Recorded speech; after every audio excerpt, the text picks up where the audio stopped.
Արարատ, լեգենդար համը, նոր լույսի ներքո, լեգենդար համադրությունը, նոր իմաստավորմամբ, լեգենդար կոնյակը, նոր ընթերցմամբ, Արարատ, լեգենդար համի արդի մարմնավորումը։ Բարև ձեզ, եթերում 24-ի հարցազրույցն է, մենք հետևում ենք երկրում տեղի ունեցող կարևորագույն իրադարձություններին, մասնավորապես Սյունիքի և Գեղարքունիքի մարզերի սահմանային հատվածում տիրող վիճակին։ Ադրբեջանական զինված ուժերը օրեր առաջ ոտնձգություն էին կատարել սահմանային այդ հատվածներում և մոտ 3,5 կիլոմետր խորացել ու դիրքավորվել մեր տարածքներում։ Վարչապետ Նիկոլ Փաշինյանը անվտանգության խորհրդի նիստից հետո նշել էր, որ ադրբեջանական զինված ուժերի մոտ առաջխաղացման և լարվածության միտում է նկատում։ Այս և այլ թեմաների վերաբերյալ տաղավարում զրուցակիցս լինելու է ՀԱԿ վարչության անդամ ազատամարտիկ Վարդան Մալխասյանը։ Բարև ձեզ։ Բարև ձեզ։ Պարոն Մալխասյան, նախ հասկանանք ձեր կարծիքով երկրում խուճապ կա Սյունիքի և Գեղարքունիքի մարզում սահմանային այդ հատվածում ադրբեջանական ոտնձգությունների հետևանքով։ Խուճապ իհարկե ոչ մեծ չափերի, բայց կա։ Ինչպես որ ես այն ժամանակ էլ մենք պատերազմը որ տանուլ տվեցինք վերջին պատերազմը, սկզբում մենք պարտվեցինք ուրեմն տեղեկատվական պատերազմի դաշտում։ Իրենք այդ կարողացան հակառակորդը մեծ խուճապ առաջ բերել եւ օգտագործեց նաեւ հատուկ ծառայությունները, իրենց բոլոր հնարավորությունները։ Հիմա ներսում մեր ուրեմն այսպես կոչված ընդդիմությունը, որ իրենց ընդդիմություն են հորժորժում, այս պահը օգտագործում են ու կրակի վրա անընդհատ յուղ են լցնում մեդիա տերորով, քանի որ ամբողջ ուրեմն մեդիա դաշտի ճշող մեծամասնությունը իրանց ձեռքին է, որտեղ փողը իրանց ձեռքին է, երկրի թալանած փողը իրանց ձեռքին է, բոլոր ձևերով ու միջոցներով ուրեմն խուճապ են ուզում տարածել, որ երկիրը իսկ թշնամին էլ դա օգտվում է, տեսնում է, որ այս երկիրը ավելի շատ այնց քայլեր է անում, գուցե սրանք անգիտակցաբար են անում, բայց մեկը մեկին աջակցում է, այսինքն ջուր է լցնում նրան ջրավացին։ Եթե հստակ փաստ է, որ ադրբեջանցիները հատել են մեր պետական սահմանը, խորացել են, դիրքավորվել են, ինչ կապ ունեն դիմադիրները իրենց մեդիա արշավներով կամ մեդիա տերորներով, մենք փաստն ենք արձանագրում, մենք ունենք խնդիր։ Այո, հիմա թուրքերը ուրեմն հասկացել են մի բան, որ իրենց այս հաղթանակը, այսպես կոչված պյուրոսյան հաղթանակը ժամանակավոր է, ժամանակավոր բնույթ է կրում եւ օգտվելով այս Արցախյան պատերազմի վերջին արդյունքներից նրանք ուրեմն գործի են դրել իրենց բոլոր հնարավորությունները, որպեսզի առավելագույնը կորզեն այդ պատերազմի արդյունքներից եւ լուծեն իրենց էներգետիկ, տրանսպորտային, քաղաքական եւ տնտեսական խնդիրները։ Նրանք դա անում են օգտվելով Հայաստանի, Պարսկաստանի եւ Ռուսաստանի ներքին անկայուն վիճակներից եւ նաեւ թուլությունից, այս պետությունները սկսել են թուլանալ։ Եվ ուզում են հիմա առավելագույնը կորզել եւ նպաստավոր բարձունքներ ու դիրքեր գրավել, պատրաստվելով հաջորդ պատերազմի։ Իրանք գիտեն, որ հաջորդ պատերազմը անխուսափելի է։ Թե ուշ թե շուտ դա տեղի է ունենալու եւ իրենք այս ձեռք բերածից գուցե շատ ու շատ ավելին պիտի կորցնեն, որտեւ աշխարհը որ տեսնում է այս թուրքերի ուրեմն ախորժակը եւ ուրեմն ծրագրերը, սրանց պետքա զսպաշաբիկ հագցնի ուշ թե շուտ, թե որտեղից կգա այդ հարվածները ինչ ուղղություններից ժամանակը ցույց կտա։ Հիմա նշում եք, որ իրենք վախեր ունեն, որ հաջորդիվ պատերազմ կարող է լինել եւ իրենք այս հաղթանակը, որ ունեցել են ժամանակավոր, կարող է լինել, բայց արդյոք դա ռացիոնալ գնահատում է, պարոն Մալխասյան։ Այո։ Ընդհակառակ իրենք ավելի ուժեղ են այսօր եւ նրանց հետ մենք այսօր բանակցում ենք հաշվի առնելով, որ դե չենք ուզում հրադադարի ռեժիմը խախտել, որովհետեւ կարող է պատերազմ լինել։ Այո, ես էլի եմ ասում, մենք պետք է մի բան ճշտենք, տես այն մի հատ պետք է մի բան ճշտենք, այս երկիրը պետությունա թե չէ։ Պետությունը սևագն ասում է, չկա արդեն պետություն, ծաղրանկար է եղած արդեն։ Առայժմ պետությունը իսկ վտանգներ կան։ Հա, դե հիմա եթե սա պետությունա, պետությունը ունի բանակ, չէ՞։ Ունի ուժային հնարավորություններ։ Հիմա բայց պետությունը մտածում է, որտեվ մեզից բացի այստեղ շատ գերհզոր պետություններ են խառնված, շահեր են խառնված նրանց։ Պետք է այդ քաղաքականությունը ընդհանրապես դիվանագիտությունը ինչի իմանա, որտեղ ճիշտ քայլեր պետք է անես։ Պատերազմը շատ հեշտ է սկսելը եւ շատ դժվար է այն ավարտելը։ Հիմա ճիշտ է, այնց տակարյուն մարդիկ ասում են, որ մենք հնարավորություն ունենք դրանց անմիջապես պետք է շրջափակման վերցնենք ու բան անենք։ Փոխանցենք մեր գերիների հետ։ Մենք ունենք այդ հնարավորությունը, բայց չգնացինք այդ քայլին։ Չգնացին, որովհետև գիտեն, որ հիմա իրոք իրենք հաղթանակած կողմ են եւ ելի եմ ասում, մեր երկրում ներքին պարակտումները շատ մեծ չափերի են հասել եւ շարունակությունը դրա կարող ավելի մեծ կործանիչ վնասներ բերել մեզ։ Բայց հիմա այդպես հանդուրժելն էլ է մեծ վնաս բերում։ Հանդուրժելը նաև ամենամեծ վնասը բերում է այսօրվա իշխանություններին, որովհետև շատ շատերը, որ նույնիսկ Փաշինյանի կողմնակիցներն են, հիմի թեկուզ եւ իրանք չեն գիտակցում, քաղաքագիտական գիտելիքներ չունեն։ Նրանք մտածում են, որ այ մարդ, այս երկրում անվտանգություն չկա։ Մարդը անվտանգ է, եթե անվտանգ չի, առաջին նախապայմանը մարդու համար անվտանգությունն է, նոր ազնական ունեցվածքը, մյուս ճոխությունները։ Եթե անվտանգություն չկա, ուրեմն այս երկիրը չեն կարող ճիշտ կառավարեն, պարզ տրամաբանողներ էլի, եւ կամ մտածում են արտագաղթի մասին, կամ էլ Փաշինյանից սկսում են հեռանալ։ Այսինքն դրանով այս սրանք ինչքան այնտեղ մնան, Փաշինյանի վարկանիշը հայ իշնելու է։ Գուցե նաեւ դա այդ կոնտեքստի մեջ է։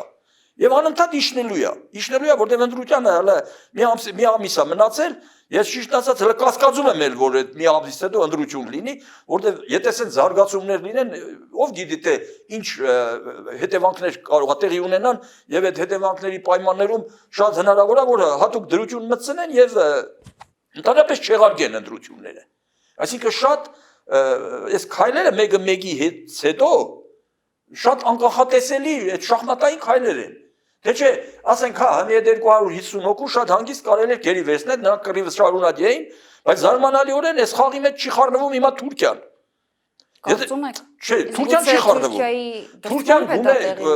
գուցե այնտեղ հրահանգիչներ ունի, իրանց միջոցով կազմակերպում է, բայց պետական մակարդակով հայտարարություններ, բաներ առայժմ չի անում։ Մի կողմ է քաշվել, որտեղ մերձավոր արևելքում է խայտարակ վիճակ, մեկը մեկի թեմա դուրս եկե, ոչ ոք չգիտի 10 օր հետո ինչ է լինելու, 2 օր հետո ինչ զարգացումներ կլինեն։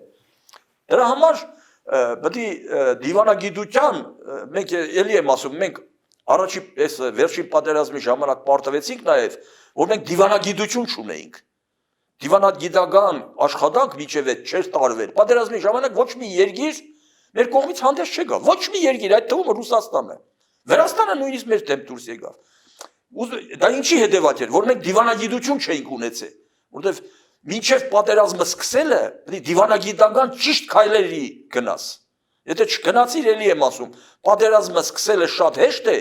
բայց շատ դժվար է այն ավարտելը։ Հիմա պարոն Մալխասյան, հայկական կողմը 6 օր շարունակ բանակցում է, որպեսզի նրանք հետ վերադառնան իրենց ելման դիրքերը։ Մեր փոխվարչապետն ասում է, որ մենք վատագույն սցենարների պետք է պատրաստ լինենք, գնահատումներ կային, որ ամեն դեպքում, եթե իրենք ելման դիրքեր հետ չվերադառնան, ուժի կդիմենք եւ այլն։ Առաջին հարցը հետեւյալն է. նախ ինչու ենք մենք կարողացել չապահովել մեր սահմանների անվտանգությունը, որ իրենք կարողացել են ներխուժել ու դիրքավորվել, որտեղ էր մեր բանակը։ Արդյոք մենք 6 ամսվա ընթացքում պատերազմից հետո, անգամ պարտված պատերազմից հետո չենք կարողացել սահմանների ամրացման հարցը լուծել։ Արդյոք պարզաբանումը թե ձմեռ է եղել եւ եղանակային պայմանները վատթար էին, մենք չենք կարողացել։ Դա նաեւ խոսում է մեր ուրեմն խեղճության մասին, որ մեր հնարավորություններն ու ուրեմն ուժերը այդ աշխանի չեն, որ մենք կարողանանք ասենք թե այդ աշխատանքները կատարենք։ Որտեղ գուցե չկա տեխնիկա, գուցե չկա մարդուժ։ Մենք հիշում ես, ես իմ ելույթների մեջ միշտ շեշտել եմ, որ հայրենիքը առաջին հերթին մարդն է, նոր հողը։ Եթե դու շատ հող ես գրավում կամ ունենում, բայց վրան մարդ չի ապրում, այդ հողը պատուհաս է դառնում քո գլխին։ Հողը չես կարողանում պահել, չես կարող մշակես։ Ուրեմն հիմա նույն պատմությունն է, դիրքերը այնքան զորք, որ կարողանար կանգնած լինել այդ հատվածում, որ այդ 200-250 հոգին չճեղքեն ներստնեին։ Աննա ջան, շփման գիծը մեծացել է։ Մենք այս ժամանակ ասում ենք, հիշում եք տարիներ առաջ ասում ենք, այս տարածքները, որ հանձնում են, շփման գիծը 2-3 անգամ մեծանում է։ Բացի մեծանալը, մենք տարբեր ուղղություններից առնվում ենք օղակների մեջ, շրջափակման մեջ։ Բայց ինչ որ մենք կանխատեսում ենք, դենց էլ դուրս եկավ, ուրեմն տարածքները որ տվեցինք, հիմա մենք շատ անհասկանալի եւ սենց խճճված սահմաններ են եւ շփման գիծը մեծացել է։ Այն մեծացել է մարդ ուժը փոքրացել է։ Ինչքան մարդիկ արտագաղթում են, փախնում են, խուսափում են, ինչքան այդ պատերազմի այս արհավիրքները, ուրեմն նաև շատերին առայժմ հոգեբանական առումով վախ ներշնչեցին, ճիշտ է, ոչ ամբողջությամբ համարձակ հերոս մարդիկ էլ շատ ունենք հիմա, բայց մեր ուժերը չի հերիքում, ոչ միայն մարդ ուժը չի հերիքում, այլև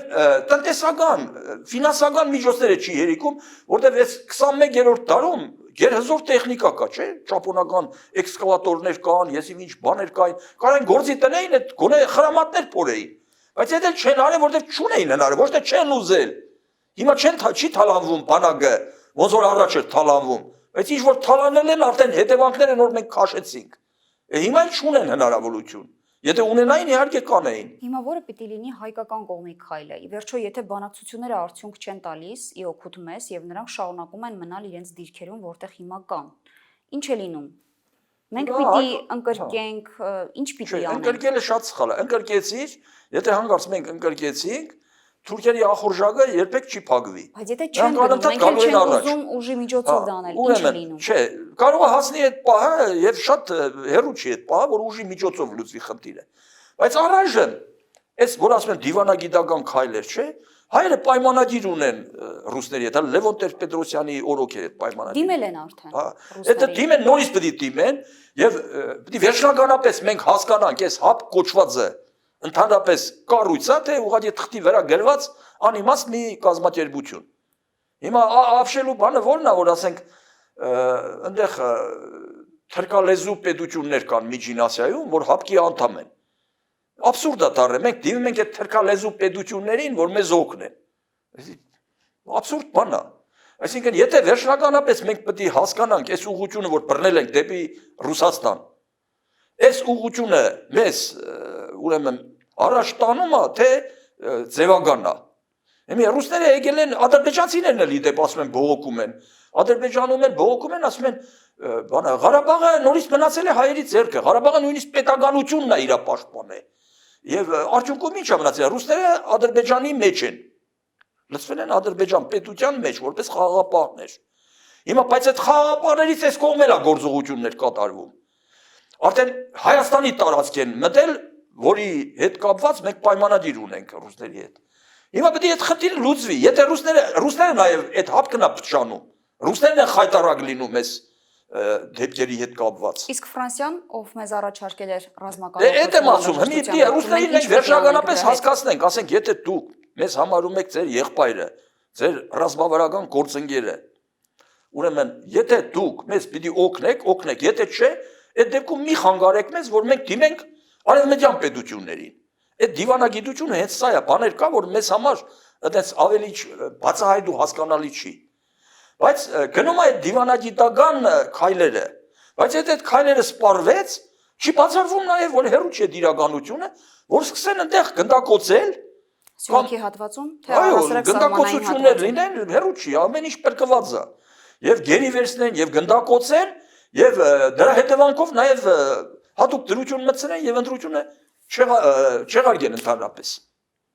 Դա բացառված չի։ Դա վատագույն սցենարն է մեզ համար ընտրությունների չեղարկումը։ Իհարկե վատագույն սցենարն է։ Վատագույն սցենարն է, որտեղ ներսում հիմա այնքան է լիցքավորվել ամեն ինչ, պետք է լիցքաթափում լինի, որտեղ հայերը միշտ որ պարակտված են եղել, երբեք հաջողության չեն հասել։ Ինչ ընտրությունները կնպաստի, որպեսզի միավորվեն։ Ընտրությունը չի նպաստի, ընտրությունից հետո նույնպես զարգացումներ շատ կլինեն, բայց մենք ուզում ենք հələ այսքանից հետո, որ ամեն ինչ ժողովուրդը տեսավ, մենք որոշենք մեր ժողովրդի քաղաքական տրամաբանության արդյունքը, թե մեր ժողովուրդը ինչ մոտեցումներ ունի։ Ասում են հայերը իբր շատ խելացի են, բայց ամեն մի հասարակության արժեքային համակարգը խտացված է, ուրեմն բյուրեղացված է այն սկզբունքների մեջ, որով այս պետության մեջ մարդիկ էլիտա են դառնում են հաջողություն են ունենում, պաշտոններ են զբաղեցնում։ Հիմա մենք պետք է իմանանք վերջապես այս ժողովրդի տրամաբանության մեջ եւ արժեհամակարգի մեջ այսօր ինչ է բյուրեղացված եւ ինչպես է ժողովուրդը իր էլիտան ձևավորում, որտեւ էլիտան է որոշում մեր ճակատագիրը, ինքն է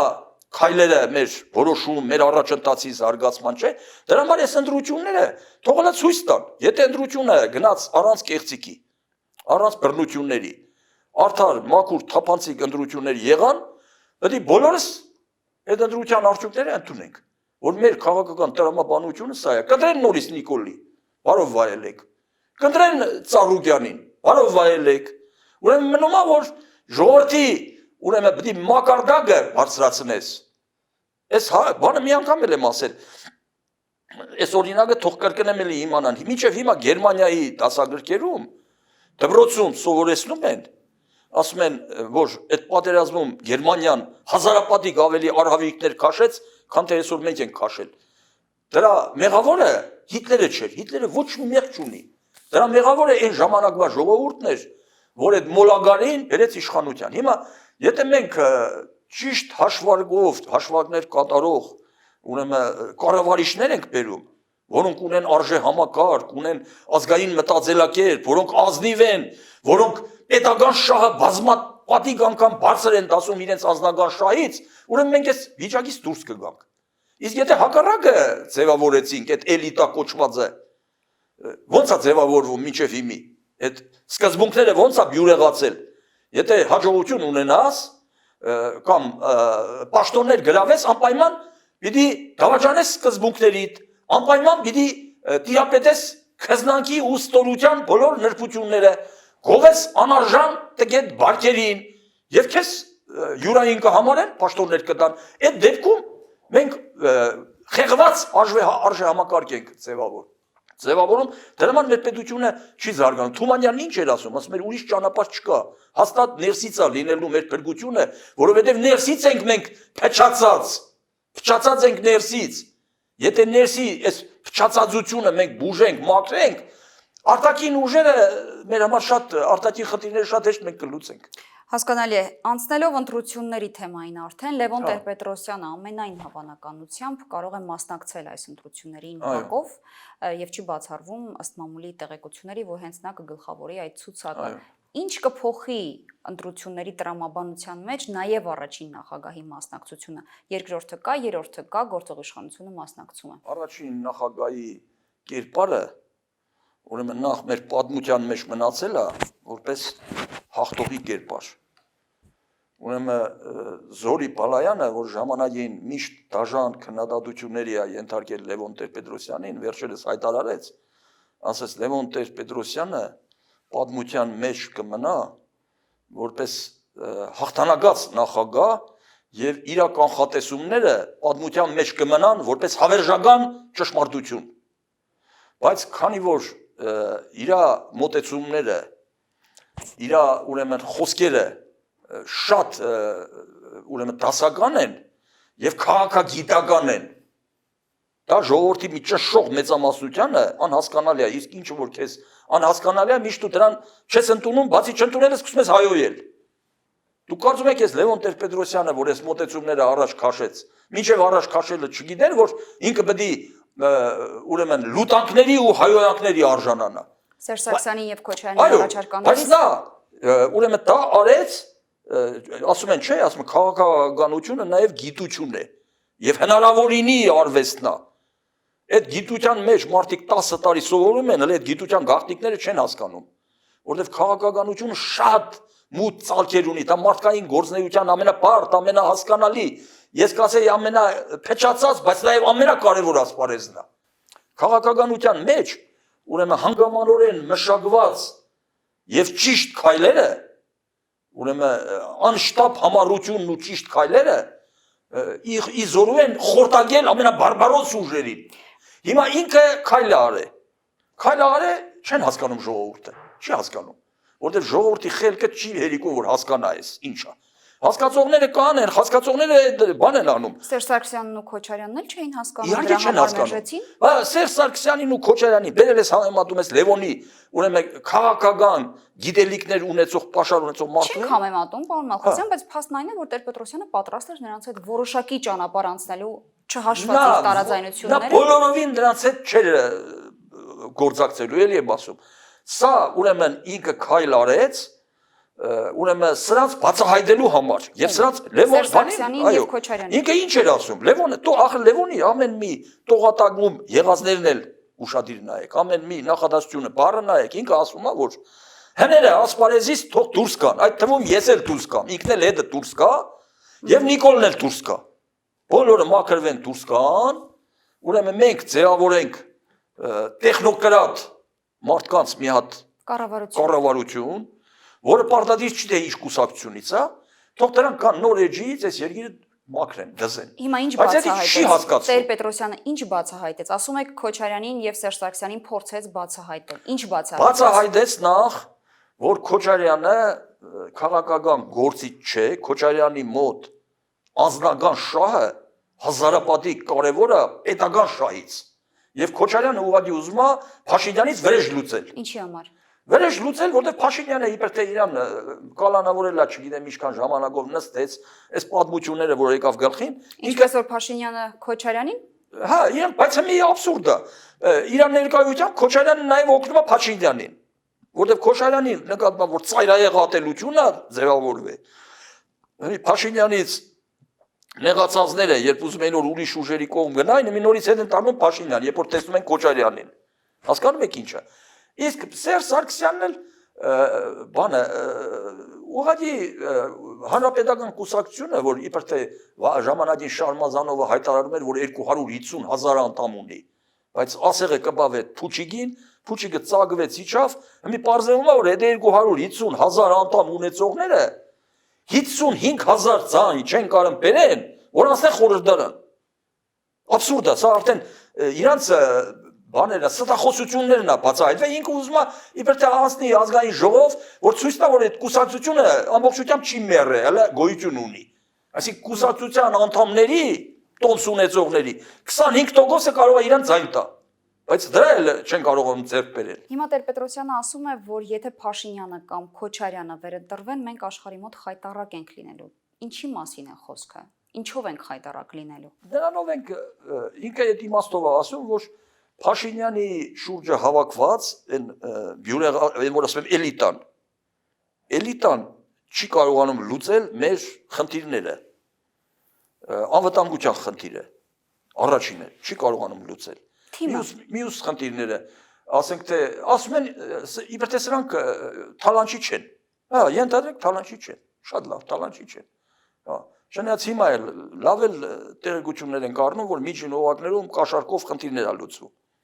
Հիմա այդ թալանչի չեն շատ լավ, բայց երկրի անվտանգությունը չեն կարողանում տանել։ Նավը առաջ չեն տանում, այդ դիվանագիտական խնդիրները չեն կարողանում լուծել։ Այս աշխարհի կանոններով չեն կարողանում առաջ շարժվել։ Ինքը չի այդ վիճակին համապատասխանում։ Ոնց կարող է ասում ժողովրդի իշխանության որակը որոշվում է ժողովրդի որակով։ Եթե ժողովուրդը սխալ իշխանություն է ձևավորում, թող լավ իմանան, դա գիտեն իհարկե, որ հետագայում ամենա ուժեղ ընդդիմությունն անգամ չի կարող այդ իշխանությունը փոխել։ Հիմա այս իրավիճակում լավ իշխանությունը ձեր պատկերացմամբ որ թևի կողմը պիտի լինի։ Տեր Պետրոսյանի, Քոչարյանի, Սերժ Սարգսյանի, թե Նիկոլ Փաշինյանի։ Դրա համար է ժողովուրդը ով որ հիմա ասպարեզ է եկել։ Ուրեմն ծրագրեր է ներկայացնում, չէ՞։ Մեծ մասը օրինակ Լևոն Տեր-Պետրոսյանը երբեք պոպուլիստ չի եղել։ Երբեք չի մտածել, այս բաներ խոսամ ժողովրդի ականջին հաճելի լինի, ասում է, ինձ կարևոր չի, թող ինձ հայոյեն, բայց այս ճիշտը պետք է ասեն։ Իսկ մյուս ուժեր կան, որ պոպուլիստ են։ Գալիս են, խափում են ժողովրդին, խափում են, որ մանդատը կորզեն։ Օրինակ ով է հիմա խափում, ով է պոպուլիզմով զբաղվում։ Երբ ասում են Շուշի հադրութ հետ կվերադառնեն, դա պոպուլիզմ է, թե իրականություն։ Այսօրվա պայմաններում պոպուլիզմ է։ Դու մինչև այս եղածիդ վրա չուժեղանաս, ուրեմն չամրանաս, քո ուժը զորությունը չառնես քո երկրից, այդ վերքերը, տառապանքների վերքերը չբուժես, ուրեմն չես կարող առաջ գնալ, որովհետև մենք մի տառապանքի մեջ ենք, ցավի ու տառապանքի մեջ ենք, բայց թվում է թե մենք կործանվում ենք, բայց տառապանքից ոչ թե մեռնում, այլ ավելի ենք ամրանալու ենք եւ ուրեմն սիրտը բուժված այդ ապագա ցավերը տառապանքները հեշտ կտանի սևագնա ասե այդ մտքերը Այդ վիճակին ենք մենք հիմա դրա համար ասում ենք նոր ուժերը որ գալիս են ասպարեզ, թող ժողովուրդը ուշադիր դրած լսի, աշխատի չխաբվել։ Ովքեր որ իրանց հաճելի մտքեր են առաջ բերում ասպարեզ, թող հələ դրանց բացատրությունները ուզեն։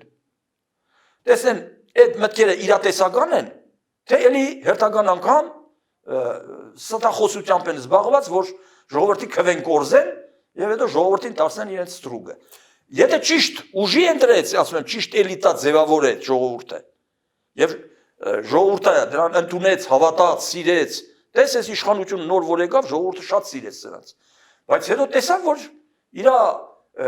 երազանքները բաները չի կատարվում։ Դրա համար հիմա հետ են քաշում։ Բոլոր իշխանությունների ժամանակին է դենց եղել։ Հիմա ամփոփում ենք զրույցը, Սերժ Սարգսյանն ասում է, որ նախկինին վերադարձ չկա։ Նիկոլ Փաշինյանի նախկինը գիտեինք ով էր։ Նա պատկերացնում էր Սերժ Սարգսյանին եւ միգուցե նաեւ Ռոբերտ Քոչարյանին։ Հիմա զարմանալի է Սերժ Սարգսյանի համար։ Ովքեր են նախկինները։ Լևոն Տեր-Պետրոսյանն է, Քոչարյանն է, թե իր կառավարման ժամանակաշրջանն է, որն ասում են ինքն էր մարմնավորում։ Ով է նախկինը նրա համար։ Ես չգիտեմ ով է նախկինները, բայց նախկինների մեջ էլ շատ խորիմաստ, խելացի մարդիկ կան, նոր երիտասարդների մեջ էլ էլի նորից կան, պետք է ճիշտ համակարգ ձևավորվի, կարևոր չի ներկա, նախկին, ճիշտ համակարգ ձևավորվի, թեկուզ հանրապետականի մեջ էլ կարելի է հայտնաբերել մարդու, որը ուրեմն կընդունի իրանց կուսակցության սխալները եւ բանը ճիշտ ճանապարհի վրա կկանգնի։ Հիմա այդ է խնդիրը, նախկին ներկա այդ հասկացությունը սխալ է առաջ բերել։ Բայց ես հասկանալի է ում նկատի ունի Սերժ Սարգսյանը կամ ինչ նկատի ունի։ Ես իմ ասում են իբր թե Սերժը մեծ հակասություններ ունի Քոչարյանի հետ։ Ես չեմ հավատում իհարկե, բայց ասում են։ Ասում են նաև կարող է այս ընտրությունների որևէ փուլում Սերժը տեխնացություն հանի եւ հանրապետականները սկսեն աջակցել Քոչարյանին, որ Քոչարյանի բանը բարձանա վարկանիշը, բայց էլի իրանք չեն հաջողվելու, որովհետեւ ասում եմ խորը ատելություն է ձևավորվել իրաց նկատմամբ եւ իրանք պատասխան չեն տվել մինչեւ հիմի կատարած հանցանքների համար։ Դրա համար այդ նախկինների գաղափարը առաջ բերելը բան չի, ճիշտ չի։ Ես մի բան էլ միտքս ընկավ, ես ասեմ, հիմի տեսեք, մինչև հիմիկվա այս վերջին 30 տարվա մեջ ամենամեծ բարձրակարգ ազգային ժողովը խորհրդարանը ձևավորվել է առաջին խորհրդարանը։ Դրանից հետո միշտ սխալ մենք էլիտա ենք ձևավորել մեզ։ Այդ գաղտնիքը գիտեք ինչի մեջ է, որտեղ մենք 70 տարի ուրեմն կոմունիստական կրթական համակարգում ենք ուրեմն սովորել եւ այդ կրթական համակարգը այսօրվա մեր կրթական համակարգից անհամեմատ բարձր էր եւ մարդու բարոյական չափանիշները ավելի բարձր էին այդ համակարգի պայմաններում եւ այդ համակարգը կարողացավ ճիշտ մտավորականներ ուրեմն ամենա ընտիր էլիտան ձևավորել որպես մեծ ազգային ժողով, որպես մեծ խորհրդարան, Հրանտ Մատևոսյան, հայտնի գիտնականներ, մտավորականներ, ուրեմն հայտնի մշակույթի գործիչներ, ուրեմն բացառիկ խորհրդարաններ։ Այդ խորհրդարանից հետո սկսեց ամեն ինչի քայքայումը, որտեղ մենք գնում ենք միշտ սխալ ուղղությամբ։ Ես էլի եմ ասում, ինձ միշտ մտահոգում է ոչ թե մեր վիճակը, այլ ինձ մտահոգում է ուղղությունը, թե մենք ինչ ուղղությամբ ենք գնում։ Եթե մեզ հաջողվի ձևավորել մի ուրեմն իշխանություն, կառավարություն, քաղաքական ուժ, որը որ գնում է ճիշտ ուղղությամբ, բայց մեր վիճակը շատ վատն է, ուրեմն մենք պետք է համբերատար սպասենք, որովհետև գիտենք, որ դա կհավատանք դրան, գնում է ճիշտ ուղղությամբ։ Ու մի խոսք էլ կա, ասում են իբր թե պետությունը ուժեղ է իրատեսությամբ, ուժեղ է քաղաքացիների կենսամակարդակով եւ այլ, սա ճիշտ է իհարկե, բայց իրականության կեսն է։ Պետությունը ուժեղ է այն ժամանակ, երբ որ ժողովուրդը, հասարակությունը այդ պետությանը հավատում է, վստահում է, նաև սիրում է եւ ժողովուրդը իրեն միշտ համարում է այդ պետության մի մասնիկը։ Տերը միշտ այն խոսքը, որ ասում էին, ամենաուժեղ խոսքն էր եղավ, որ ասում էին, մենք ենք տերը մեր երկրի։ Ժողովուրդը մինչև չգա հասնի այդ վիճակին, որ ինքը իրոք ոչ թե մենակ դա լոզունգ լինի, տերը դառնա այս երկրի, մենք հաջողություններ կունենանք։ Շնորհակալ եմ։ Խնդրեմ։ Զրուցակիցս ազատամարտիկ ՀԱԿ վարչության անդամ Վարդան Մալխասյանն էր։